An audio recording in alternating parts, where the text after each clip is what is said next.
Yeah, we've got a statement we kind of prepared collectively in regards to the University of Virginia and their football team. The first thing I'd like to say is that on behalf of the Virginia Tech program, our hearts go out to the families of the victims of this unspeakable tragedy 2 nights ago. Our thoughts and prayers are with Coach Elliott, his staff, the Virginia football team, and the entire Charlottesville community during what I'm sure is a very difficult time. I can't imagine what they're going through with the loss of these talented young men, Lavelle Davis, Deshaun Perry, and Devin Chandler. We continue to pray for Mike Hollins as he recovers. We extend our unconditional love and support to the university. This is a reminder to me and all of us that life is precious and a challenge to love each other more. Football is something that is important to all of us. It creates a brotherhood. We are family, and when one of us is hurting, we all hurt. I've hugged my own family, felt so close to our team through all of this, these last 24 hours. UVA was here for us in 2007, and we are here for them now. It's bigger than football. Coach Elliott and I texted yesterday morning.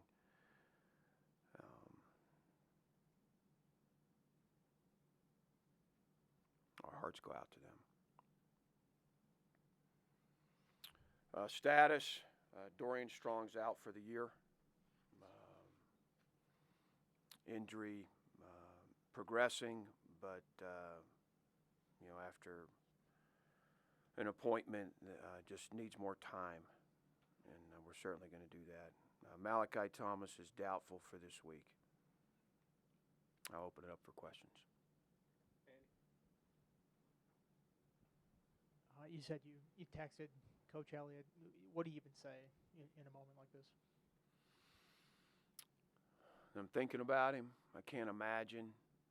And if there is anything at all, don't hesitate to ask. That we're here for you. I told him I loved him, and that we're here for you and your team. I'm sure these aren't things that you really think about as a coach, ever having to dealing with this situation. Have you met with your team, and what do you say to them about this situation? We haven't met as a team yet. We're off on Mondays.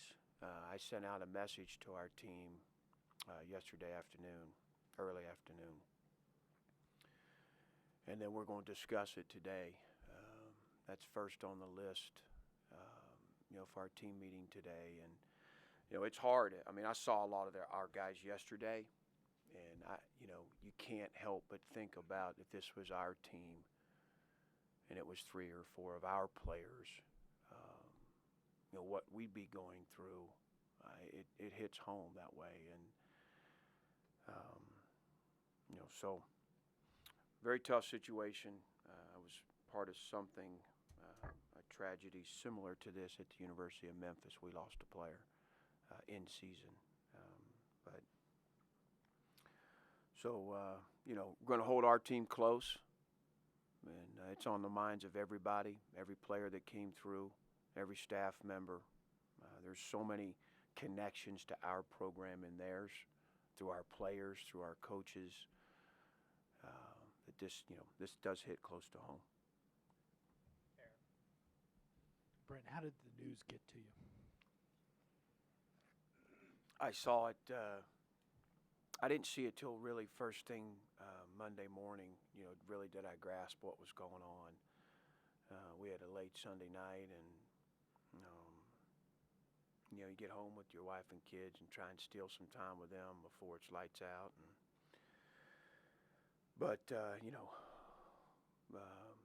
Mike Hazel and I discussed it first thing in the morning and threw the news on and got updated. Whit Babcock reached out, and so we started to get more and more information as the morning unfolded. So Whit was kind of briefing you through. Absolutely, yeah. I guess I'll ask a football question too. I mean, Holloway, have you made that decision that you talked about Sunday? Yeah, again, to be forthright with you, we did make the decision. He and his family, they want to play. Unfortunately, he's sick, so we'll see. He's got to get well. He's not going to practice today. And, there was a lot of value in having 2 games and number one, winning the games, number 2, the experience that he would get. So he's got to get well. If he's healthy and well and able to play in this one, then certainly we're going to move forward with what he and his family and the staff agreed was all in his best interest and our best interest. But if for some reason he's not able to play in this one, then we'll have another decision on our hands. Anthony in the back of the room. Brian, you talked about sort of hugging your players a little bit tighter. When something like this happens, does it change your perspective as a coach? I think it reminds you again, that we're kind of built that way, right? We're a hug and love and but it just opens your eyes to how precious things are. And when I think about, and I did mention to our staff and to the players I saw yesterday, if this was happening with our program, just where our hearts and minds would be. This is an awesome game. I love the game of football, but more so I love what it brings out in people and what we're teaching these guys, and that's really where it's at. And to me, the brotherhood, the family, the being there for one another. My heart absolutely aches for Coach Elliott, going through a year like we're going through, and then to have something like this happen for he and his staff and their football community, their football family. It's devastating. To the football side, Liberty sort of had a revolving door at quarterback, so to speak, this year. What do you see from them that they bring offensively, and what challenges will that bring for you guys? Yeah, they're one of the more explosive offensive units we've seen. The quarterback they've kind of settled on is a good player. Number 11, he seems to be the guy. They play one other kid a little bit, but I think 11's their guy. He's a gunslinger. He's got the it factor. He's a 6-footer at best, but, man, he can run. He slings it. And then, they've got a dynamic wideout in number 3. To me, he's a special talent. He could play in a bunch of leagues. And then, they got a nice running game. They got a solid offensive line. It's a good-looking unit. I think they feel pretty good about what they've got offensively. To avoid the whiplash of going back and forth, I'll start with football. This team playing at Williams Stadium for the first time. It's a smaller stadium, but a crazy atmosphere. How do you prepare your team for that, even knowing that there's probably going to be a big Hokie fan contingent there? Yeah, they know that these guys are an hour and a half up the road. This is a big game, whether it's in Lane Stadium or at their place. And there's a lot of connections between the two programs, staff and players. So, we're trying to earn some respect, and, they're trying to have kind of put a stamp on their season. And, so I expect a good ball game. It's a great challenge for us. We're excited about it. And finally, talking about perspective, how do you think sports can help heal in a time like this? We've talked about that a little bit this morning and yesterday, just, moving forward and using sport or football as a vehicle to help heal and, togetherness and an opportunity to show support for one another, while still battling, on the court or on the gridiron. Just to be able to do both, but also just to understand that, kind of like in my opening statement, it's about more than football. And I think that resonates and reminds everybody of that. Front row, David. How hard has it been for you to kind of focus on football these past day or two after all the news?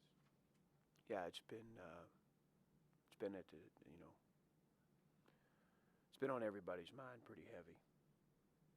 Down that hallway, just, again, I can't imagine what they're going through, but, it's affected us certainly, and we're preparing and doing the things we need to do, but, there's a need and a want to support and to know and to message and to, one of our players comes through, there's, You're not just going to go about your business. You're going to pull them in and sit them down. You're going to talk about it. So it's certainly been in our building the last 24 hours. On the football field, what kind of stands out to you about this Liberty defense? Yeah, again, they're, very productive, particularly up front. TFL, sacks. They got a nice cover player. So they're disruptive. I think that you got to minimize the minus yardage plays. I think when teams have done that, it's bode well for them. So we got to be smart and sound, and again, like everywhere, we've got to try and establish the run game. Have you and Coach Freeze crossed paths before? You have a relationship with him at all? No, I do not. He was coaching high school athletics in Memphis when I was coaching at the University of Memphis. He was at, I believe, at Briarcrest coaching. Andy, and then we'll go to Zoom. We've asked you a lot about Mansour since he's been here and his path. I'm curious, going back to his recruitment for when you first came on board. Were you confident in him coming here? I know he was looking at some other places. I think Michigan State was kind of in the mix there. What was the process there? Yeah, if I remember right, he actually had set up a visit with Michigan State. I can't remember if he went on it or not, but he was a high priority for us. We have a good relationship with his head high school coach from our time at Penn State, so we were able to kind of dive in pretty quick on him and get the ins and outs. Knew a little bit about him from Penn State.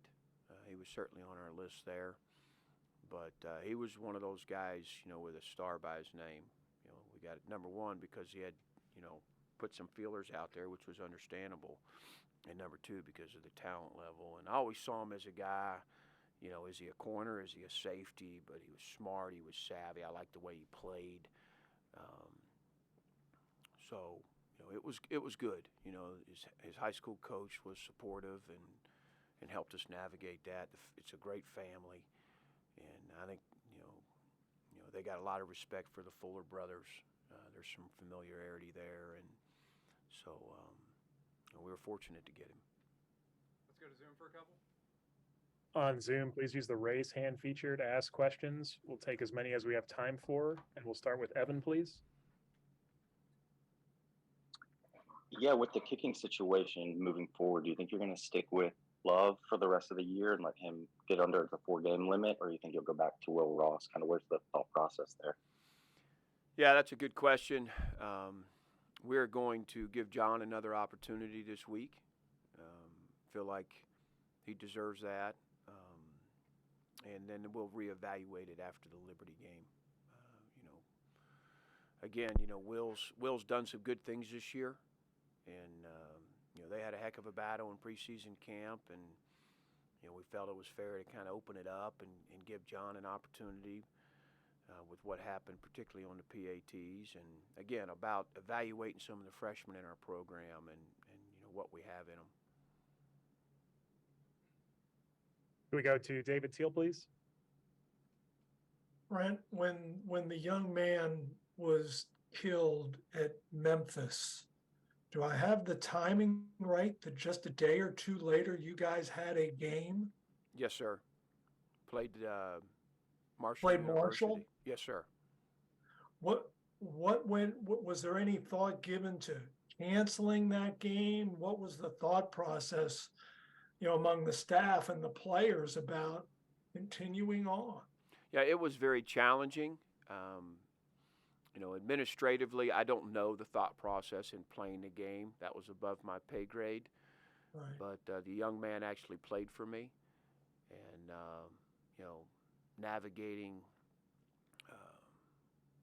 funeral service and taking our team there and trying to prepare for a game and the grief, and it was challenging. So certainly that those memories, have resurfaced. I don't wish that on anybody. Taylor Bradford was his name, right? Yes, sir. Walk-on defensive tackle from Antioch. Yeah. What did you say to your room in the aftermath of that? Yeah, I mean, you hug him, you put your arms around him. A couple of the guys were very close to him. He kind of had a big personality, and you just see how much it hurts them. Number one, they don't understand. They're angry, they're hurt, they're frustrated.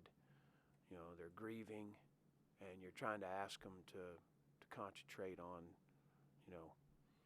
a blitz or a coverage or it's number one, it's challenging, and number two, you wonder if it's the right thing. So. You won that game, didn't you? Yes, sir. What was that like?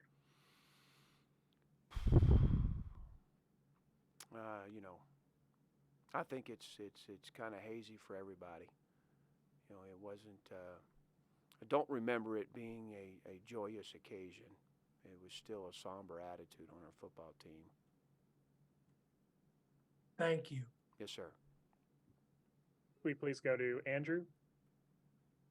Hey, Coach, after the events of April 16th, you saw schools like Ohio State and other schools kind of sending out their sympathies to Virginia Tech, where they wore the Virginia Tech logo during their spring game. Do y'all plan on doing anything similar for UVA this Saturday?